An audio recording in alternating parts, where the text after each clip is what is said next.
తాకట్లో ఉన్న బంగారాన్ని విడిపించి ఆ రోజున మార్కెట్ ధర కట్టి మిగిలిన డబ్బును మీకు అందిస్తుంది కొమ్మూరి గోల్డ్. ఎడిటర్లకి యాక్చువల్గా సాంగ్స్ విషయానికి వస్తే ఆ కొరియోగ్రాఫర్లు వాళ్ళు వచ్చి ఎడిట్ చేసుకుంటారు, లేదా ఫైట్స్ విషయానికి వస్తే ఆ యాక్షన్ మాస్టర్స్ వచ్చి వాళ్ళు ఎడిట్ చేసుకుంటారు. అయితే ఒక పాట చూస్తున్నప్పుడు మీరు ఫైనల్ చేయాలి కదా, వాళ్ళు చేసుకున్నాక సినిమాలు ఇంజెక్ట్ చేయాల్సింది మీరే. అలాంటప్పుడు చూస్తున్నప్పుడు మాంటేజ్ షాట్లు ఎడిటర్లకి చాలా బాగా నచ్చుతాయి, మంచి మాంటేజ్ షాట్లు ఉంటాయని చెప్పారు. అలాగా ఒక పాటలో మాంటేజ్ షాట్లు బాగా తీసే డైరెక్టర్, మీకు నచ్చే డైరెక్టర్ ఎవరు? చాలామంది ఉన్నారండి. ఇప్పుడు బొమ్మరిల్లు భాస్కర్ బాగా తీస్తాడు మాంటేజ్లో, శేఖర్ కమల బాగా తీస్తాడు, ఇంద్రగంటి మోహన్ కృష్ణ గారు బాగా తీస్తారు, బుజ్జి పరశురాం బాగా తీస్తాడు. వీళ్ళందరూ మాంటేజెస్ పైన ఎక్కువ కరెక్ట్ డిపెండ్ అవుతారు, డ్యాన్సుల పైన కాకుండా కథని మాంటేజ్లో చెప్తారు. కాబట్టి అవి కొంచెం ఛాలెంజింగ్గా ఉంటాయి మాకు. ఆ 4 minutesలో మేము ఒక 20 కథలు చెప్పాలనుకోండి. ఆ 20 కథలు 4 minutesలో ఎలాగ ఏ లిరిక్కి ఏది మ్యాచ్ అవుతుంది అంటే అనేది మేము పెట్టి చూపిస్తాం. అందుకు వాళ్ళ పాటలు చూస్తే మీకు ఒక సినిమాలానే ఉంటుంది కానీ సాంగ్లా ఉండదు. అవును, డ్యాన్స్ సాంగ్లు ఏమైనా మాస్టర్లు కట్ చేసిన దాన్ని మేము కరెక్ట్ చిన్న చిన్నవి కరెక్ట్ చేస్తాం. కొన్ని ఇప్పుడు లారెన్స్ మాస్టర్ ఏంటంటే 4-5 యాంగిల్లో తీస్తాడు, కానీ ఏ యాంగిల్లో మూమెంట్ బాగుందో ఆ యాంగిల్ ఫుల్గా వదిలేస్తాడు ఆయన. ఇంటర్ కట్ చేయొద్దు అంటాడు ఆయన. ఆయన ఏమంటారు, ఆయన వర్షన్ ఏంటంటే, సార్ ఎడిట్ 4 షాట్లు కట్ చేశారని చప్పట్లు ఎవరు కొట్టరండి, డ్యాన్స్ మూమెంట్ బాగుంటే కొడతారండి, కాబట్టి ఏ యాంగిల్లో బాగుందో అదే పెడదామంటే అంటాడు ఆయన. ఇలా ఉంటాయండి, తేడాలు ఉంటాయి డైరెక్టర్కి. మేము అది వాళ్ళని ఎవరు ఎలా కావాలో అలా చేస్తాం. మేము చెప్తాం, మేము నేర్చుకున్నది చెప్తాం. సార్ ఈ యాంగిల్ బాగుందండి, ఫుల్గా దీంట్లో వదిలేదు, లేదండి ఈ యాంగిల్ కూడా పెట్టండి అంటారు. చెప్పి చూస్తాం, వినకపోతే ఇంక వదిలేస్తాం. అలా ఇవన్నీ నేర్చుకున్నవే మేము. బట్ వీళ్ళతోనే కదా మీకు ఎక్కువ సమస్యలు? లేదు, సమస్యలు ఏముండవు. ఇప్పుడు సాంగులు తీస్తున్నారు, 6 పాటలు తీస్తారు, మాకు సినిమాలోకి పడట్లేదు, తీసి ఒక 2 పాటలు తీసి పక్కన పెట్టేద్దాం సార్ అంటాం. ఈ పాట అనవసరం అండి, థియేటర్లో లెగిసి వెళ్ళిపోతారు, వద్దండి అంటాం. బట్ వాళ్ళు వర్క్ చేస్తారు. కొంతమంది వింటారు, కొంతమంది వినరు. అంటే సినిమా చూసినప్పుడు ఎందుకంటే 5 నిమిషాలు ఆపడం, ఆడిటోరియంని ఆపొద్దు, సినిమాగా వెళ్ళిపోనియండి అని చెప్తాం. సినిమా ఆడిన తర్వాత కావాలంటే జాయిన్ చేసుకోండి అని చెప్తాం. అలా ఉల్లాసంగా మంచి ఎగ్జాంపుల్. 4 సాంగ్ యూరోప్లో తీశారు, డ్యాన్స్ సాంగ్. మేము 2 సాంగ్లు తీసేసి పక్కన పెట్టేసాం. ప్రొడ్యూసర్ వచ్చి గోల, మా కొడుకుని ప్రమోట్ చేసుకోవాలి. లేదండి, మీ కొడుకు ఆ సినిమా ఆడాలా, పేరు రావాలా మీ కొడుక్కి, లేకపోతే సినిమా పోయినా పర్వాలేదు అంటే పెట్టండి అని అన్నాం. విన్నారు లాస్ట్కి అల్టిమేట్గా. బట్ ఆ టైంకి హర్ట్ అవుతారు. అలా డైరెక్టర్ కూడా మమ్మల్ని వింటారు, తీసుకుంటారు. అలాగా అన్ని సినిమాలకి ఉంటాయండి.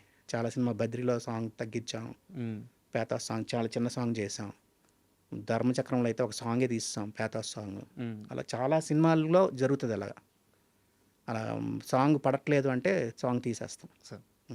యాక్చువల్గా పవన్ కళ్యాణ్ గారితో మీ పరిచయం, లేదా ఫస్ట్ సినిమాకి పనిచేసినప్పుడు, అంటే ఆయన ఎంత పెద్ద టెక్నీషియనో చాలా మందికి తెలియదు.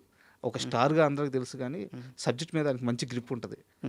సో మీలాంటి టాలెంటెడ్ ఎడిటర్ల దగ్గరికి అలాంటి ఒక హీరో వచ్చి సబ్జెక్టివ్గా మాట్లాడుతున్నప్పుడు మీకు బాగా ముచ్చటగా అనిపించేదా, లేకుంటే ఆ ట్రావెలింగ్ ఎలా తీసుకునేవాళ్ళు మీరు? చాలా క్లోజ్గా ఉండేవారండి ఆయన. 80 రూమ్లో ఆయనే ఉండేవాడు. ఆయన సినిమాల వరకు ఆయనే 80 రూమ్కి వచ్చేవాడు. ఓకే, ఆయనే సాంగ్స్ అన్నీ షూట్ చేసుకునేవాడు, ఆయనే ఫైట్లు అన్నిటికీ ఆయనే కంపోజ్ చేసేవాడు. ఓకే, మాస్టర్లోనే ఎవరున్నా సరే మేజర్గా ఆయనే ఉండేవారు. ఆయన టచ్ ఉండేది. ఆయన ఎలా కావాలనేది మాకు చెప్పేవారు, మేము చేసి పెట్టేవాళ్ళని. ఆయన దగ్గర నేను చాలా నేర్చుకున్నాను ఎడిటింగ్ సైడ్ అయితే. అవునా? మంచి టెక్నీషియన్ ఆయన, బాగా వింటారు. ఆయన సినిమా వరకే, ఆయన ఇంకొక సినిమా అవన్నీ ఏం పట్టించుకోరు ఆయన అసలు. అన్ని సినిమాలు చేస్తున్న ఏ రోజు నన్ను ఏ సినిమా ఎలా ఉందని అడిగింది లేదు. ఆయన సినిమా వరకు ఆయన చేసుకుండేవారు నీట్గా.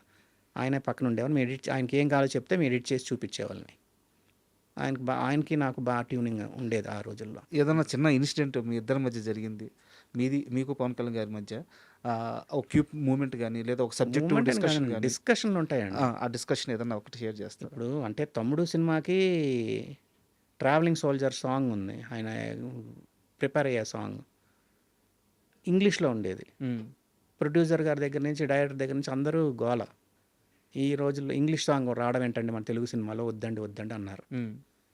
నేను కొంచెం చాలా క్లోజ్గా ఉండేవాడిని. సార్ అందరిలాగా అంటున్నారంటే అంటే ఆయన ఏం పెద్ద పట్టించుకోలే.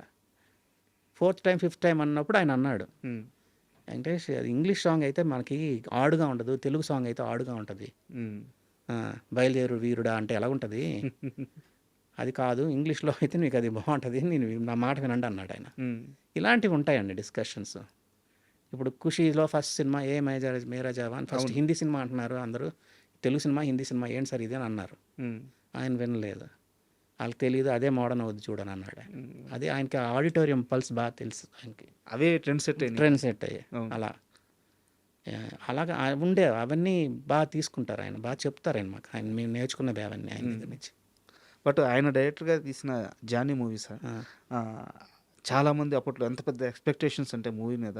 బట్ నాకు తెలిసినంత వరకు మీరు ఆ సినిమాకి పనిచేసి ఉండాల్సింది ఎందుకో మిస్ అయింది అని చెప్తారు. మీకు కథ కూడా చెప్పినట్టు గుర్తు. కథ చెప్పారు ఆయన, ఎందుకు మిస్ అయింది అంటే ఆయన్నే అడగాలి అది ఎందుకు ఈ సినిమా అనేది. కథ చెప్పారు ఆయన, కథ చెప్పని జరిగింది, కొన్ని కారణాల వల్ల ఎందుకో మేము చేయలే. సార్ మీరు మంచిగా సినిమాని జడ్జ్ చేస్తారు కాబట్టి మీరు చెప్పండి, ఆ జానీ మూవీ మీకు స్టోరీ చెప్పినప్పుడు మీకు ఎలా అనిపించింది, ఆడద్దు అనిపించింది? నేను చెప్పిన కథ, నేను జానీ రిలీజ్ అయింది, జానీ అమ్మ నాన్న తమ్ముళ్ళ అమ్మాయి ఒకసారి రిలీజ్ అయిందండి సార్. నాకు తెలిసి అమ్మ నాన్న తమ్ముళ్ళే జానీ ఒకసారి రిలీజ్ అయ్యాయి. ఓకే.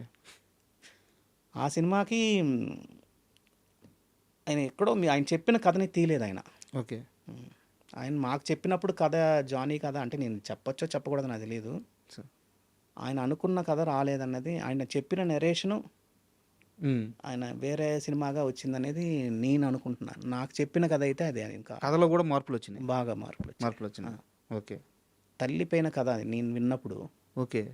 అది తల్లి క్యారెక్టరే లేదు, మరి ఎందుకు మేబీ అంతే, అదే వాళ్ళు కూర్చొని చేసుంటారు. నేను ఎగ్జైట్ అయినా, పెద్ద సినిమా అవుద్ది అనుకున్నా, జానీ హిట్ అయిన పెద్ద లెవెల్ ఆడద్దు అనుకున్నాను. బట్ అది అంటే నేను చేయలేదు కాబట్టి ఆ సినిమా గురించి నేను మాట్లాడడం కూడా కరెక్ట్ కాదులేండి సార్. దానికి ఏవో కారణాలు ఉండుంటాయి వాళ్ళకి. అయితే పవన్ కళ్యాణ్ గారి అంటే పక్క మనిషిని గమనించడం, అతని అవసరాన్ని గుర్తించడం, ఆ వ్యక్తిత్వం ఎలా ఉండేది సార్? అయ్యో చాలా మంచి హెల్ప్ఫుల్ నేచర్ అండి. కొంచెం ఓకే, ఎప్పుడైనా నేను డల్గా ఉన్నాను అనుకోండి, ఏంటి వెంకటేష్ ఏంటి ప్రాబ్లంలా అని అడిగేవాడు, వచ్చి ఏమైనా డబ్బులు కావాలా అని అడిగేవారు. అవునా? అవన్నీ మన అసిస్టెంట్లకు కానీ ఆయన అందరితో క్లోజ్గా ఉంటారు ఆయన. ఎవరైనా డల్గా ఉన్నారంటే వీళ్ళు మాట్లాడతాడు, ఎందుకు ఏంటి ఏదైనా కావాలా, ఏదైనా హెల్ప్ కావాలా ఇట్లాంటివన్నీ అడుగుతారు ఆయన.